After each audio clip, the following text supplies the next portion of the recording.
Our next story of the show is also from Barron's, from Teresa Rivas, saying stocks are expensive, earnings growth means that may not matter. So let's argue the opposite side of this piece here, Mark, which is we just got done talking about Mike, how... that's like saying I'm fat, but I might have a growth spurt. Well, yeah, sure, earnings growth might. Earnings is the denominator in the so-called P to E that we talked about in the last hour. We talked about how to answer the question, are stocks expensive? What objective, quantifiable measure, that's a little redundant, but anyway, would you use? And we said, well, use P to E.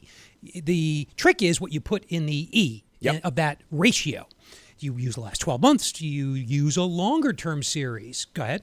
Nope, keep going. Okay, so we concluded, in this you can confirm, it's readily available, that by any measure, stocks are really expensive, epically expensive, historically expensive.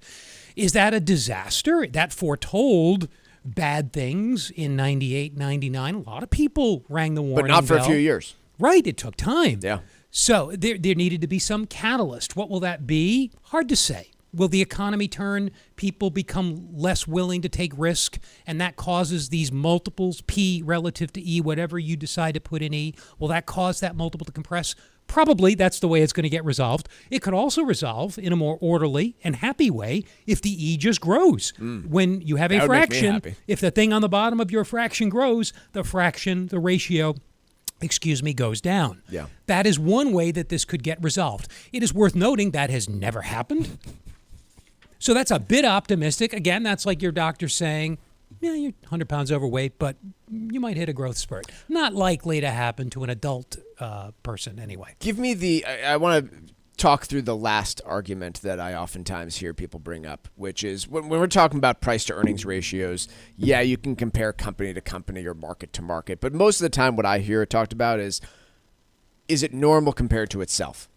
And well, that's probably the only right way to think about it. And so let's cover that argument that, Mark, you're making a comparison of this market to 1997, and the two have nothing in common with each other, and maybe we should just now, I know that you're not, but for the sake of argument, fair, and I am. And I am. For the sake of argument here, let's run through the piece of these things aren't comparable, and the fundamentals of our economy and how people invest and 401ks and everything else are so different now that any of the history around PEs are irrelevant. That is PEs. I'm going to use the so-called Shiller PE, named after a guy called Robert Shiller, won the Nobel Prize in economics, came up with many interesting things over the course of his career, still teaches. One of them was in the ratio of P to E, don't just use the last 12 months of E. Use the last 10 years. Adjust it for inflation and take an average. That smooths out business cycle effects. Always a good practice. So by that Shiller PE, also called cyclically adjusted PE, which just describes what Shiller did, adjusted for the business cycle.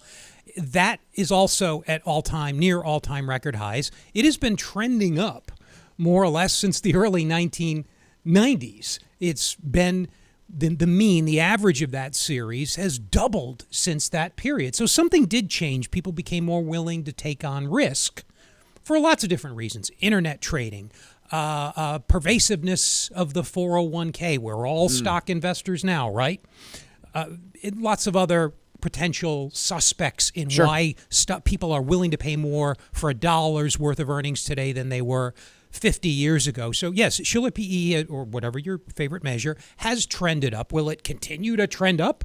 Will there be another big leg up? I mean, possibly. I can't say it won't. I can't say there won't be. There aren't the obvious catalysts, though, that there were in the mid-1990s when internet trading, for example, was new, when the 401k was only 15 or so years old. All of those tailwinds have abated. So that seems, again, optimistic, Mike, though obviously we can't rule it out.